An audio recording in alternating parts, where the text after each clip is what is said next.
Phase rule. তাহলে phase rule কি সেটা জানার আগে আমরা একটু জানি হচ্ছে ফেজ কি। তাহলে আমরা অনেক সময় কথা প্রসঙ্গে বলে থাকি যে তরল অবস্থা বা কঠিন অবস্থা, বা অনেক সময় আমরা বলে থাকি হ্যাঁ এটা হচ্ছে লিকুইড ফেজে রয়েছে, এই কম্পাউন্ডটা ভেপার ফেজে রয়েছে, বা হ্যাঁ এই মেটেরিয়ালটা সলিড ফেজে রয়েছে। তো এটা আমরা বলে থাকি অ্যাকচুয়ালি অনেক সময়। তো সাইন্টিফিক্যালি ফেজ বলতে কি বোঝায়? ফেজ বলতে বোঝায় a phase is defined as a homogeneous, physically distinct, and mechanically separable part of a system, and is in dynamic equilibrium with other parts through the transition of substances. তাহলে কি বললাম? তাহলে phase, কোন phase বলতে গেলে তাহলে এই জিনিসগুলো থাকতে হবে, তাহলে পরে তাকে আমরা বলবো এটা হচ্ছে এই ফেজ। কি কি? যেমন ফর এক্সাম্পল আমি এখানে লিখছি। ওয়ান কি? এক নম্বর হোমোজিনিয়াস।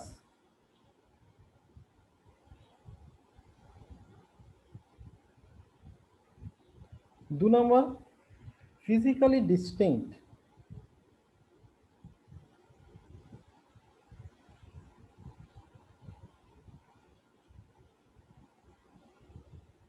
তিন নম্বর মেকানিক্যালি সেপারেবল।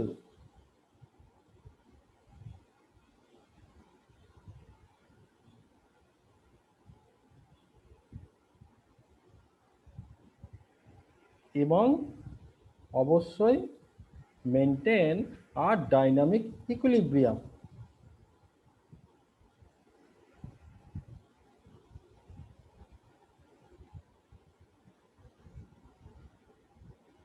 তাহলে যাদের মধ্যে এই চারটে জিনিস প্রেজেন্স থাকবে তাদেরকে আমরা বলবো সে হচ্ছে একটা phase. Okay, physically distinct, what is mean by the physically distinct? মানে তাদেরকে আমরা আলাদা করতে পারবো চোখে দেখে। ফিজিক্যালি ডিস্টিংক্ট বলতে বোঝায় কি? চোখে দেখে আমরা প্রথমে আগে ফিজিক্যালি কি দেখি? আমরা প্রথমে আগে চোখ দিয়ে দেখি, যেটা আমরা আলাদা করতে পারছি ব্যাস। যদি অনেক সময় না পারি তখন কি হয়? তখন আমাদের অন্যভাবে নিতে হয়। ফর এক্সাম্পল আমরা ধরা যাক অনেক সময় কি হয়, একটা অর্গানিক সলভেন্টের মধ্যে একটু জল বা সামথিং এরকম ওয়াটার সলভেন্ট মেশানো থাকে, যেটা আমরা খুব ভালো করে যখন মেশানো থাকে তখন সেটাকে আমরা প্রথমে আগে ফিজিক্যালি ডিস্টিংক্ট বুঝতে পারি, দেখতে পারি না যে এর মধ্যে সত্যি জল মিশে আছে না নেই। তাহলে সেটাকে আমরা ইনিশিয়ালি চোখ দিয়ে দেখে ফিজিক্যালি ডিস্টিংক্ট করতে পারছি না। তো সেক্ষেত্রে তখন আমরা কি করি? অনেক সময় মেকানিক্যালি শেকিং করি, তাই তো? তো সেটাকে আমরা মেকানিক্যালি শেকিং করি এবং তারপরে যখন আমরা রেখে দিই কিছুক্ষণ পরে কি হয়? জল, ওয়াটার কন্টেনিং পার্ট এবং অর্গানিক সলভেন্ট কন্টেনিং পার্ট এরা দুটো আলাদা হয়ে যায়, তখন আমরা ফিজিক্যালি ডিস্টিংক্ট করতে পারি। তাহলে এই দুটো কন্ডিশন, দুটোকে আমরা দুটো ফেজ বলতে পারি। এবং obviously that maintains a dynamic equilibrium. তাহলে ফেজ বলতে এই যে জিনিসগুলো যেগুলো লিখলাম এগুলো যদি প্রেজেন্স থাকছে এবং সেটা মেনটেন করছে।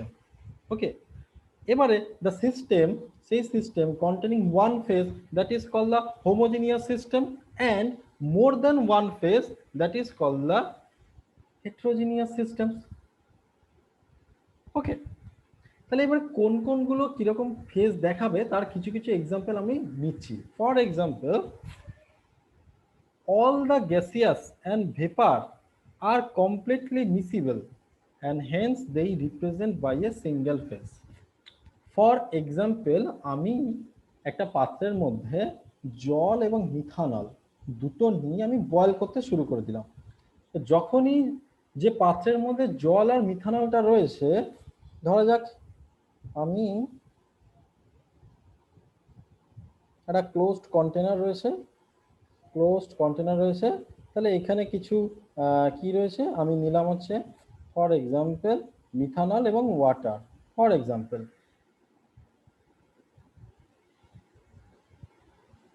ওকে, বা মিথানল এবং ওয়াটার কেন, বা যেটা মিসিবল হয় না, যেমন ধরা যাক আমি একটু জলের সঙ্গে মিথানলটা না লিখে আমি নিলাম হচ্ছে কিছুটা একটু অয়েল নিলাম। ধরা যাক আমি একটু যে কোনো একটা আমি হ্যাঁ সর্ষের তেলও নিতে পারি, হ্যাঁ অয়েল প্লাস হচ্ছে ওয়াটার নিলাম, এর মধ্যে রয়েছে। তো যখন অয়েল প্লাস ওয়াটার সলিউশনের মধ্যে রয়েছে, দুটো আলাদা আলাদা লেয়ার তৈরি করবে, আমরা ডিস্টিং করতে পারবো। কিন্তু যদি আমি সেটাকে হিট করি, ভেপোরাইজ করি, হ্যাঁ মানে বয়েল করি, সঙ্গে সঙ্গে কি হয়, এখান থেকে এরা কি করে বয়েল করতে শুরু করে দেবে, শুরু করে এখানে ভেপার স্টেটে যাবে।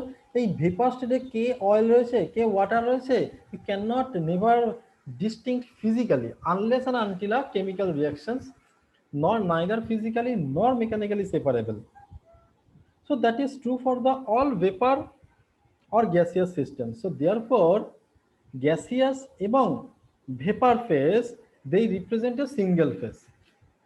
Okay,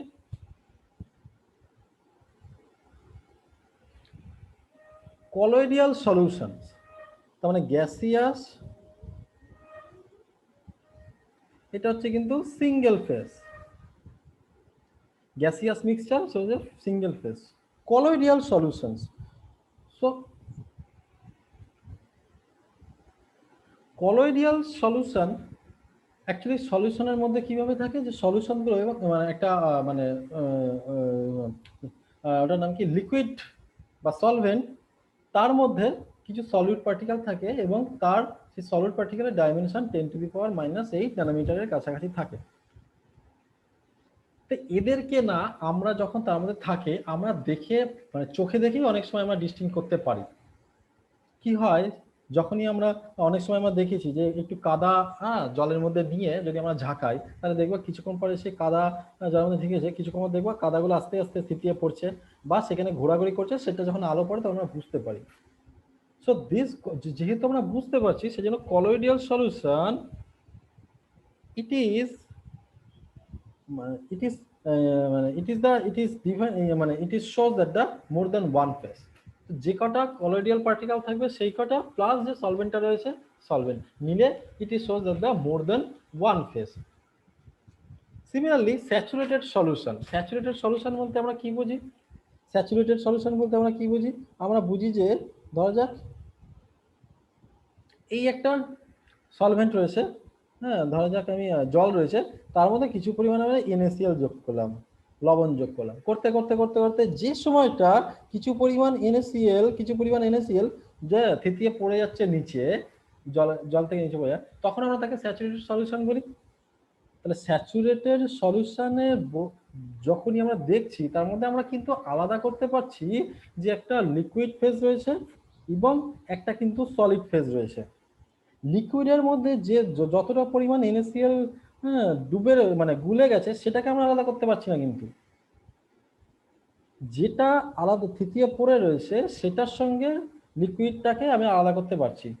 So therefore saturated solution also shows that the more than one phase. Okay, similarly in a mixture of solid components, প্রত্যেকটা সলিড কম্পোনেন্ট বা প্রত্যেকটা সলিড, হ্যাঁ all solid mixture are shows a separate phase. আমি একটু বলছি, ধরা যাক আমরা বালির সঙ্গে সিমেন্ট মিশালাম বা নুনের সঙ্গে চিনি মেশালাম, বা আরো ভালো করে যদি আমি একটু বলি, আরো ভালো করে যদি যে অনেক সময় ইনঅর্গানিক প্র্যাকটিক্যালে তোমরা দেখেছো যে সল্ট গুলোর মিক্সচার দেওয়া হয়, কপার সালফেটের, ধরা যাক ফর এক্সাম্পল কপার সালফেটের সঙ্গে NaCl এর মিক্সচার দেওয়া হয়। তো একটু ভালো করে অবজার্ভ করলেই তোমরা দেখতে পাবে যে দুটো আলাদা আলাদা সলিড পার্টিকেল গুলো রয়েছে। কপার সালফেটের রং যা NaCl এর রং তাই না, তোমরা জাস্ট রং দেখেই তোমরা বলে দিতে পারবে।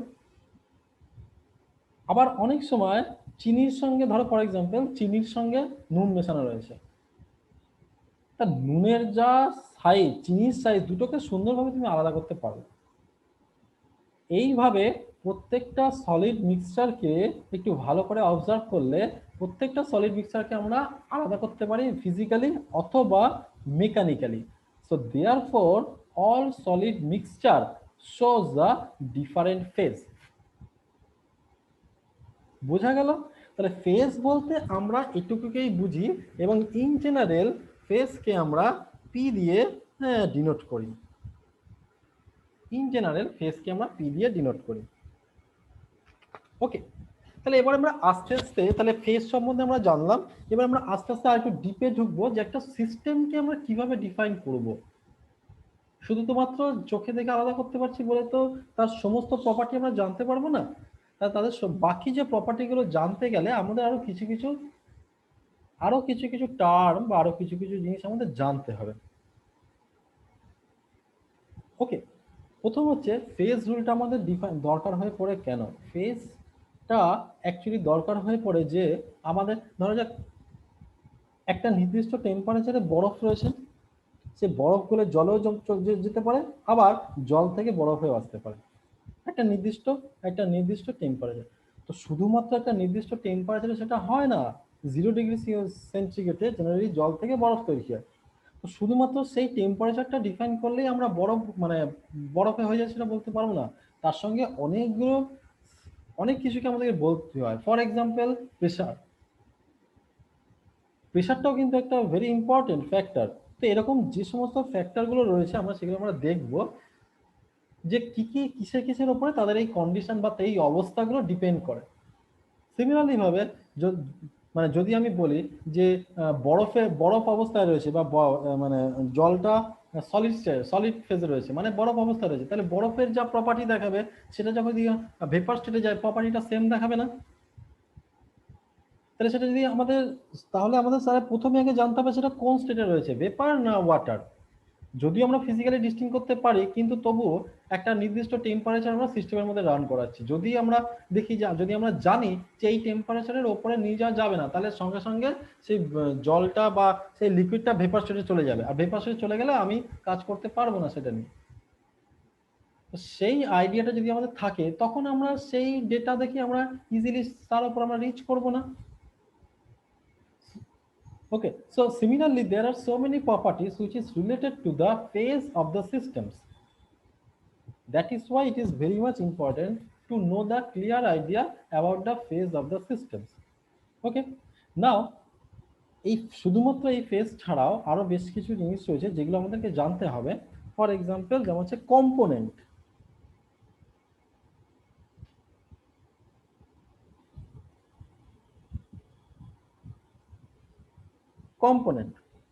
So what is component?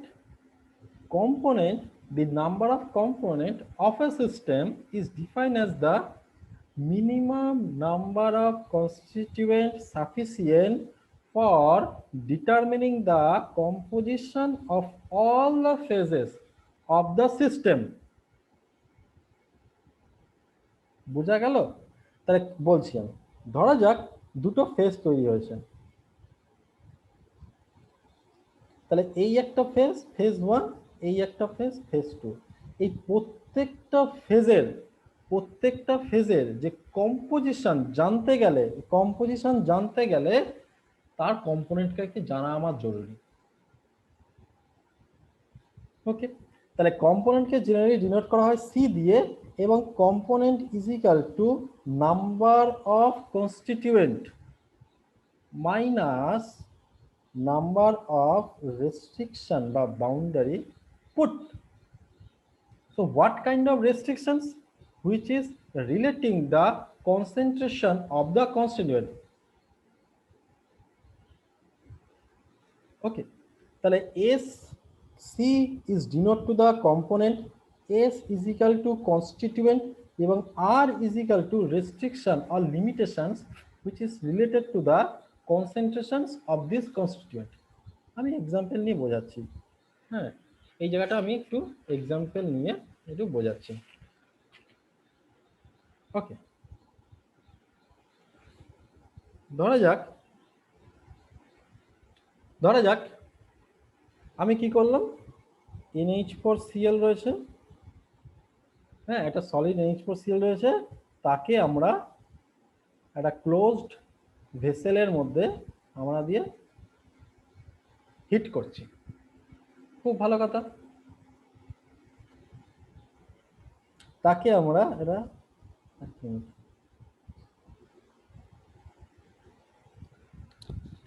তাহলে NH4Cl রয়েছে, তাকে আমরা একটা ক্লোজড ভেসেলের মধ্যে নিয়ে আমরা হিট করছি। তাহলে যখন আমরা হিট করছি যখন আমরা হিট করছি তখন তাহলে কি তৈরি হচ্ছে? আচ্ছা, হ্যাঁ, তাহলে আমরা একটা ক্লোজ ভেসেলের মধ্যে নিয়ে হিট করছি, তাহলে কি তৈরি হবে? NH3 gas plus HCl gas. তাহলে খুব সুন্দরভাবে এখানে যদি আমরা বলি কি কি ফেজ রয়েছে, দুটো ফেজ রয়েছে, সলিড NH4Cl এবং গ্যাসিয়াস NH3 বা HCl। ওকে, এবার আমরা বার করব কম্পোনেন্ট কি রয়েছে। তাহলে কম্পোনেন্ট মানে হচ্ছে নাম্বার অফ কনস্টিটিউয়েন্ট। কি কি কনস্টিটিউয়েন্ট রয়েছে এখানে? তিনটে কনস্টিটিউয়েন্ট রয়েছে। একটা হচ্ছে এটার জন্য, তাহলে S ইজিক্যাল টু এটার জন্য একটা কনস্টিটিউয়েন্ট, এটার জন্য একটা কনস্টিটিউয়েন্ট, এটার জন্য একটা কনস্টিটিউয়েন্ট, তাহলে S ইজিক্যাল টু টোটাল 3। কিন্তু আবারও বলেছি এখানে আমাকে আর দরকার। আর মানে কি? Concentration relating term. তাহলে এখানে ক্ষেত্রে কি কনসেন্ট্রেটেড রিলেটিং ইকুয়েশন বা ইকুইলিব্রিয়াম রয়েছে? ফার্স্ট হয়েছে যে এটাকে আমরা একটা ইকুইলিব্রিয়াম, যেহেতু ক্লোজ ভেসেলের মধ্যে রয়েছে এবং হিট করার সময় বা হিট যখন হচ্ছে তখন একটা ইকুইলিব্রিয়াম মেনটেন করছে। কি ইকুইলিব্রিয়াম? কে ইকুইলিব্রিয়াম ইজিক্যাল টু, যেহেতু এটা গ্যাস তাহলে আমরা সেখানে কি লিখলাম? Partial pressure of NH3 partial pressure of HCl by হচ্ছে পার্শিয়াল প্রেসার অফ NH4Cl বা হোয়াট এভার দ্য থিংস। তাহলে এইরকম একটা ইকুয়েশন ফলো করছে। তাহলে এটার জন্য গেল হচ্ছে কি কনসেন্ট্রেশন রিলেটিং টার্ম হচ্ছে একটা। 2 নম্বর কি? 2 নম্বর হচ্ছে partial pressure of NH3 is equal to partial pressure of HCl। তাহলে আমরা এখানে দেখতে পেলাম দুটো রেস্ট্রিকশন পুট হচ্ছে। তাহলে আর ইজিক্যাল টু, পরিষ্কারভাবে আমরা লিখতে পারি আর ইজিক্যাল টু 2। তাহলে এবার যদি আমরা এখানে কম্পোনেন্ট এখানে যদি আমরা বসাই তাহলে C is equal to 3 minus 2 is equal to 1। তাহলে কতগুলো আমরা কম্পোনেন্ট পেলাম? It is the 1। Okay, next আর একটা এক্সাম্পল ধরা যাক। একই রকম ভাবে ক্যালসিয়াম কার্বনেটকে আমরা হিট করছি। কোথায় হিট করছি? আবার একই রকম ভাবে ক্লোজড ভেসেলের মধ্যে আমরা হিট করছি। তাহলে কি হয়? ক্যালসিয়াম অক্সাইড তৈরি হয় সলিড, প্লাস হচ্ছে আমাদের কি তৈরি হবে? কার্বন ডাই অক্সাইড, এটাও কিন্তু গ্যাস। তাহলে একই রকম ভাবে কতগুলো কনস্টিটিউয়েন্ট? একটা, দুটো, তিনটে। তাহলে S ইজিক্যাল টু 3। তাহলে এখানের ক্ষেত্রে কি কি ইকুয়েশন? একই রকম ভাবে K equilibrium which is equal to the, আমরা লিখতে পারি K equilibrium which is equal to the, এই যে এইটা আমরা কনসেন্ট্রেশন টার্ম দিয়ে আমরা লিখতে পারি। কি হলো? এই যে CaO, হ্যাঁ, CO2 এবং CaCO3। এখানে কিন্তু partial pressure of CaO which is not equal to the partial pressure of CO2. Why? Because CO2 is gas. It is not the same partial pressure, but CaO is a solid, not having the same partial pressure equal to the CO2. So therefore only one restriction, যেটা হচ্ছে 1 নম্বর, তাহলে R is equal to 1.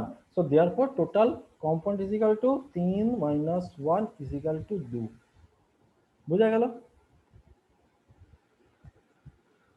আরো একটা example নিচ্ছি আমরা বোঝার জন্য ভালো করে কম্পোনেন্টকে। H2O is boiling। তাহলে H2O বয়লিং করলে কি হয়? H2O বয়লিং করলে ক্লোজ বেসের মধ্যে বয়েল করছি, তাহলে H2O, হ্যাঁ, লিকুইড তৈরি, গ্যাস তৈরি হবে, এটাই তার ইকুয়েশন। তাহলে কতগুলো কম্পোনেন্ট, কতগুলো এস মানে সাবস্ক্রিপ্ট রয়েছে? টোটাল দুটো constituent. What is the restriction? Only one restriction, because K equilibrium is equal to gaseous H2O but liquid H2O which is in equilibrium। তাহলে S, তার মানে R is equal to 1। তাহলে C is equal to কি পাবো? 2 minus 1 is equal to 1। তাহলে H2 কে যখন boil করছি তখন কম্পোনেন্ট হচ্ছে 1। ওকে, আরো একটা এক্সাম্পল নিচ্ছি আমি। Saturated solution, saturated solution of NaCl। তাহলে আবারও বলছি স্যাচুরেটেড সলিউশন মানে কি? স্যাচুরেটেড সলিউশন মানে কিছুটা পরিমাণ NaCl which is in contact with the solution। আমি এখানে জল নিচ্ছি, তাহলে কম্পোনেন্ট গুলো কি হবে? তাহলে এস ইজিক্যাল টু কি কি আছে, একটা সলিড NaCl রয়েছে, খুব ভালো কথা। NaClটা বিয়োজিত হয় কি হয়, Na প্লাস Cl মাইনাস রয়েছে এবং সঙ্গে কি রয়েছে, জল। তার মানে টোটাল রয়েছে হচ্ছে 1 2 3 4 4, এতগুলো রয়েছে। আবারও তাই, কনসেন্ট্রেটেড রিলেটিং টার্ম কি, এটাই হচ্ছে কনসেন্ট্রেটেড রিলেটিং টার্ম। এক নম্বর হচ্ছে due to the equilibrium NaCl বিয়োজিত হয়ে Na প্লাস Cl মাইনাস তৈরি করছে বা NaCl জলের সঙ্গে, এইটা হচ্ছে একটা ইকুইলিব্রিয়ামের মধ্যে রয়েছে। 2 নম্বর ইকুইলিব্রিয়াম কি, 2 নম্বর কনসেন্ট্রেটেড রিলেটেড টার্ম হচ্ছে Na plus concentration of Na plus equal to the, which is equal to the concentration of the Cl minus। তাহলে দুটো রেস্ট্রিকশন পুট হচ্ছে কনসেন্ট্রেটেড, তাহলে R is equal to 2, অতএব C is equal to 2, the number of components C is equal to 2। আর একটা example নিচ্ছি, aqueous solution of acidic acid CH3COOH, since it is the acetic acid, তাহলে acidic acid জলের মধ্যে কি হবে, H+ দেবে, CH3COOH জলের মধ্যে কি দেবে, CH3COO- প্লাস হচ্ছে H+ দেবে। তাহলে একই রকম ভাবে কতগুলো কনস্টিটিউয়েন্ট রয়েছে, একটা, দুটো, তিনটে প্লাস H2O, টোটাল 4টে। কতগুলো রেস্ট্রিকশন পুট রয়েছে, একটা হচ্ছে ইকুইলিব্রিয়াম, ডিউ টু হচ্ছে 1 equilibrium, K equilibrium is equal to concentration of acetate plus H into H+1 by acetic acid, এটার জন্য একটা। 2 নম্বর হচ্ছে আমরা জানি CH3 concentration of the CH3COO- is equal to concentration of the H+। তাহলে R is equal to আমরা কি পেলাম, 2, তাহলে total component is equal to আমরা কত পেলাম, 2। তাহলে আমরা পরিষ্কার এখান থেকে ধারণা জন্মালো যে what is mean by the component. এই কম্পোনেন্টটা খুব ইম্পর্টেন্ট, কারণ আমরা যখন ক্যালকুলেশন করব একটা ফেজ নিয়ে, তখন সেই ক্যালকুলেশনের মধ্যে যে রিপিটিং ইউনিট যাতে না ঢুকে পড়ে, মানে এটার জন্য একটা ধরবো, ওটার জন্য একটা ধরবো, সেই জন্য না পড়ে, সেই জন্য একটা মিনিমাম নাম্বার অফ কিছু একটা দরকার, যাতে করে আমরা ফেজটাকে আমরা ডিফাইন করতে পারি। ওকে, Similarly, we need another important things is that to define the system is that the degree of freedom.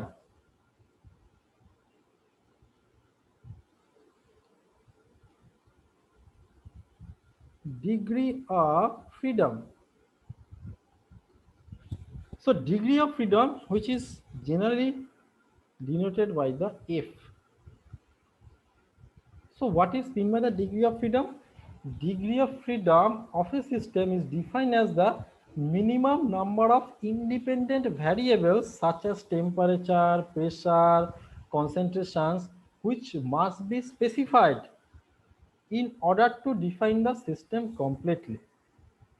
Very important things. For example, আমি যে বললাম যে কোনো কারণবশত, আমি যে বললাম ধরা যাক 0 ডিগ্রি টেম্পারেচারে বরফে রয়েছে, জলটা বরফ রয়েছে, এবার শুধু তো টেম্পারেচার বললে তো হবে না।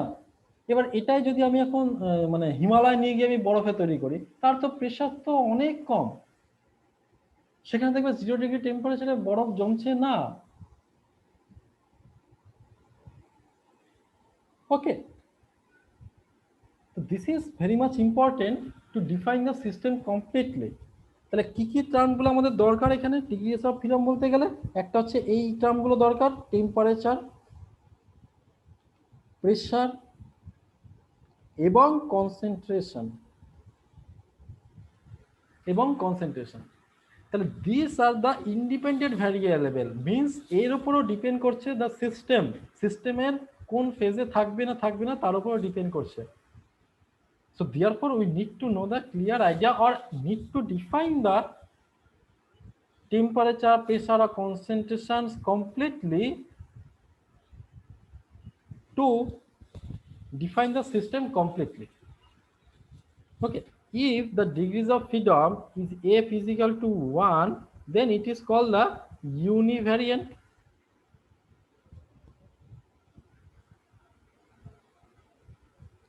if it is equal to 2, it is called a bivariant. If it is 0, then it is called a non-variant. Degrees of freedom can never be 0 if f can never be negative. Negative means মানে কারোর উপরে depend করছে না, সেটা কখনোই হতে পারে না। হয় টেম্পারেচার, নয় প্রেসার, নয় কনসেন্ট্রেশন, কারোর উপরে ডিপেন্ড করবে তার ফেজের condition. Okay, so therefore degrees of freedom can never be negative. Therefore we know, therefore আমরা জানতে পারলাম, we have an idea regarding the phase component এবং freedom. So f is equal to freedom is equal to degrees of freedom is equal to f is equal to c minus p plus 2. Okay, তাহলে f মানে কি degrees of freedom, c মানে কি number of component, p হচ্ছে কি phase, এবং 2 which is came due to the temperature, pressure. Okay, তাহলে এবার কনসেন্ট্রেশন টার্মের সঙ্গে কিভাবে এরা ডিফাইন হচ্ছে বা এই ইকুয়েশনটা কিভাবে আসছে সেটা আমরা দেখি। তাহলে thermodynamic derivation of the phase rule. Okay, তাহলে এটা আবার আমরা প্রুফ করব, thermodynamic derivation of the phase rule. Now let us consider, to define this one, now let us consider a heterogeneous system having component হচ্ছে C এবং the C components distributed over P phase. ধরা যাক দুটো component রয়েছে, চারটে ফেজের মধ্যে distributed হয়ে গেছে, মানে দুটো, মানে ধরা যাক আমি একটু আয়োডিন নিলাম, একটু কার্বন টেট্রাক্লোরাইড নিলাম আর একটু মিথানল নিলাম। তাহলে আয়োডিনকে আমি যখন ঝাঁকালাম, দুটো ফেজের মধ্যে আয়োডিনটা ডিস্ট্রিবিউটেড হয়ে রয়েছে।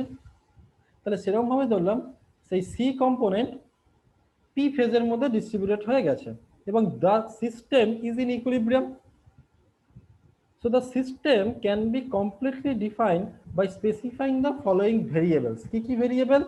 এক নম্বর ভেরিয়েবল প্রেসার, তার জন্য কি হচ্ছে ওয়ান ভেরিয়েবল। দু নম্বর কি ভেরিয়েবল হচ্ছে টেম্পারেচার, তাহলে সরি এটাও তাহলে এক নম্বর ভেরিয়েবল। তাহলে প্রেসার আর টেম্পারেচারের জন্য একটা একটা করে ভেরিয়েবল। তিন নম্বর important variable which is the concentration of each component in each phase.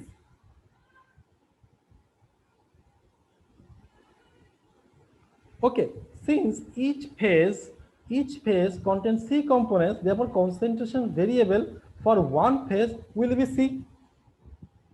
তাহলে এক একটা ফেজ কন্টেন, আমি আবার বলছি, তাহলে এক একটা ফেজ, তাহলে হচ্ছে একটি phase containing C component, therefore P phase, যদি আমার যদি পি ফেজ থাকে তাহলে কতগুলো কম্পোনেন্ট থাকবে? P into C. তাহলে তার মানে কি হচ্ছে, তাহলে টোটাল ভেরিয়েবল কত রয়েছে? তাহলে এই যে total variable is equal two P into C plus হচ্ছে 2 হয়ে গেল। তাহলে এই ভেরিয়েবল কথাগুলোর মানে কি? তার মানে এর উপরে ডিপেন্ড করছে। তাহলে আমরা যে রেস্ট্রিকশন পুট করছিলাম এর উপরে, সরি কম্পোনেন্ট পুট করছিলাম ডিগ্রিজ অফ ফ্রিডম ডিফাইন করতে, এর উপরে ডিপেন্ড করছে। ভালো কথা, কিন্তু আবারও বলছি যে প্রত্যেকটার উপরে যদি ডিপেন্ড মানে উপরে সেই সমস্ত ভ্যারিয়েবলগুলোর উপরে অ্যাকচুয়ালি ডিপেন্ড করে না, কিছু কিছু এর মধ্যে রেস্ট্রিকশন পুট করতে হয়, মানে লিমিটেশন পুট করতে হয়, নালে পরে একই জিনিসকে আমরা দুবার তিনবার করে আমরা কনসিডার করব। ওকে, দেয়ারফর আমাদের তাহলে আবার রেস্ট্রিকশন পুট করতে হবে। কি কি রেস্ট্রিকশন রয়েছে পুট বা কি কি লিমিটেশন রয়েছে? The first limitations or restriction have the put is that the sum of mole fraction of all component in a phase is unity.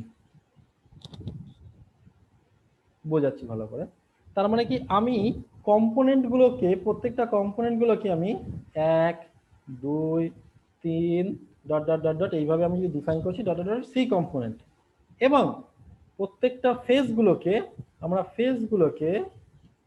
আমরা ডিফাইন করছি হচ্ছে এইভাবে নিউমেরিক্যাল 1 নিউমেরিক্যাল 2 নিউমেরিক্যাল 3, হ্যাঁ, dot dot dot dot P phase, এইভাবে আমরা define করছি। তাহলে আমি কি বললাম? আমি বললাম তো হচ্ছে টোটাল কম্পোনেন্ট, যে component some of mole fraction of all component in a phase is unity. মানে একটা ফেজের মধ্যে যতগুলো কম্পোনেন্ট রয়েছে তার মোল ফ্র্যাকশন সবসময় 1 হবে, এটা আমরা জানি। তাহলে সেটা হচ্ছে একটা রেস্ট্রিকশন বা লিমিটেশন। তাহলে তাই যদি আমরা লিখি, তাহলে ফর, এখানে লিখছি আমি, তাহলে ফর ফেজ 1, তাহলে ফেজ 1 এর মধ্যে কি হয়েছে? মোল ফ্র্যাকশন অফ কম্পোনেন্ট 1, এখানে আমি 1 লিখলাম, plus mole fraction of component 2 plus mole fraction of component 3 plus dot dot dot dot dot mole fraction of component C in phase 1 is equal to হচ্ছে 1, right? তাহলে for phase 2 একই রকম ভাবে কি হবে? মোল fraction component 1 in phase 2 plus mole fraction of component 2 in phase 2 mole fraction of component 3 in phase 2, sorry এখানে এখানে 1 হবে প্রত্যেকটা কম্পোজিশন 1 1, এখানেও তাই, ফেজ 1 প্রত্যেকটা phase 1 plus dot dot dot dot position C in phase 2 is equal to 1। তাহলে একই রকম ভাবে ফেজ 3 তেও হবে একই রকম ভাবে, সেটা আমি একই রকম ভাবে, হ্যাঁ, ফেজ 3 তেও সেটা একই রকম ভাবে হবে। এরকম করতে করতে dot dot dot dot for P phase, so what will happen? Mole fraction of 1 in phase P plus mole fraction of 2 in phase P mole fraction of 3 plus phase P plus dot dot dot dot mole fraction of C in phase P is equal to 1। তাহলে কতগুলো equation জন্মালো আমাদের পিটা ফেজের জন্য? So total number of, তাহলে total equation কতগুলো রয়েছে? ইজ ইকুয়াল টু পিটা ফেজের জন্য পিটা ইকুয়েশন রয়েছে, 4টে ফেজের জন্য 4টি ইকুয়েশন থাকবে, 6টার জন্য 6টা, এরকম করে পি ফেজের জন্য পি ফেজ ইকুয়েশন রয়েছে। তাহলে আমরা একটা ইকুয়েশন এখানে পুট করতে পারলাম বা রেস্ট্রিকশন পুট করতে পারলাম। নেক্সট আমাদের আরো একটা জিনিস মাথায় রাখতে হবে, another thermodynamic requirement for the equilibrium state is that the chemical potential of a component must be same in each phase। যে কোনো, তার মানে কি হচ্ছে, ধরা যাক আমি একটু নুন নিলাম, নিয়ে ঝাঁকি দিলাম, নুনটা কি হলো? হ্যাঁ, দুটো ফেজের মধ্যে ডিস্ট্রিবিউটেড হয়ে গেল। তাহলে ফেজ নুনটার chemical equilibrium, chemical potential phase 1 which is in equilibrium বা same is equal to in the phase 2। তাহলে সেটাই বলা হচ্ছে for the is that the chemical potential of a component in each phase must be same, in every phase must be same। তাহলে for component 1, তাহলে আমরা এখানে লিখতেই পারি, এটা হচ্ছে কি 2 নাম্বার রেস্ট্রিকশন আমরা পুট করছি ফর কম্পোনেন্ট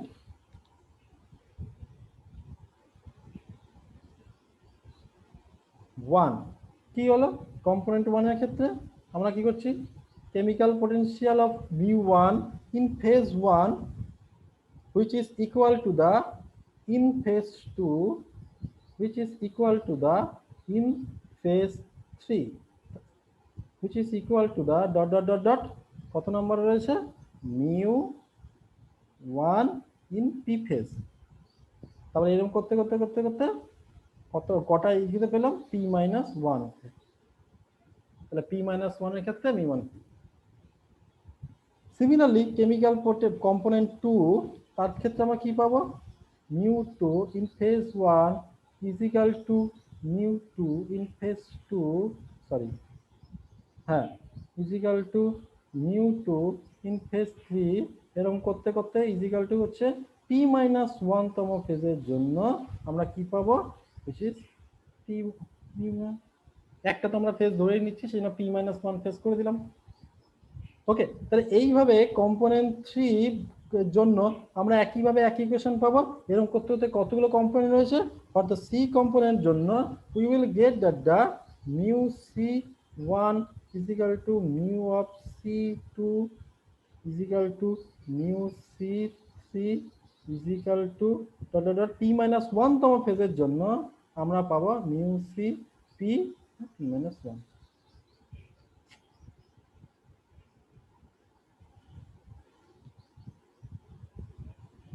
তাহলে এরকম করে করে আমরা টোটাল কতগুলো লাইন পেলাম, total horizontal line is equal to C, এবং এক একটা লাইনের জন্য each line contains P minus 1 equation. তাহলে সি তম লাইনের জন্য কতগুলো ইকুয়েশন ফলো করবে, হ্যাঁ, সি ইন্টু পি মাইনাস 1, তাহলে total equation is equal two, তাহলে বোঝা গেল।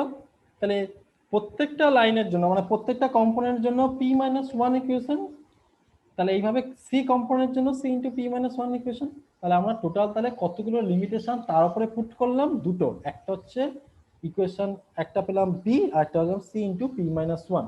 তাহলে এইবার এইটাকে যদি আমরা পুট করে দিই, তাহলে টোটাল ভ্যারিয়েবল এটা যদি আমরা পুট করে দিই, তাহলে এ physical to degrees of freedom আমরা বার করব। তাহলে এ ফিজিক্যাল টু কি পাবো আমরা, তাহলে এ physical to total number of variables minus total number of restriction, এই যে total variables minus total restriction.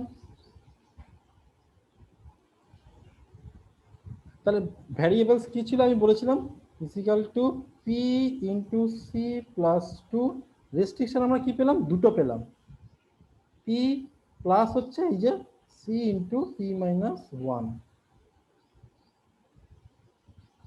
তার মানে কি হলো, টোটাল ইকুয়েশন হয়ে গেলে এটা যদি ভাঙি, তাহলে সি মাইনাস পি প্লাস 2, তাহলে এ physical to C minus P plus হচ্ছে 2। তাহলে this is called the phase rule. তাহলে এই ফেজ রুলটা আমরা অ্যাপ্লাই করব এবং সেখান থেকে জানবো যে কতগুলো ডিগ্রিজ অফ ফ্রিডম রয়েছে, কি কন্ডিশনের উপরে আমরা ডিগ্রিজ অফ ফ্রিডম উপরে জানতে পারবো যে কি কি কন্ডিশনের উপরে সেই সিস্টেমটা ভ্যারি করছে, কোনটা চেঞ্জ করলে সিস্টেমটা কমপ্লিটলি ডিস্টার্বড হবে। This all things clear, we will have the clear cut idea, we can get this clear cut idea from the phase diagram, from the phase rule.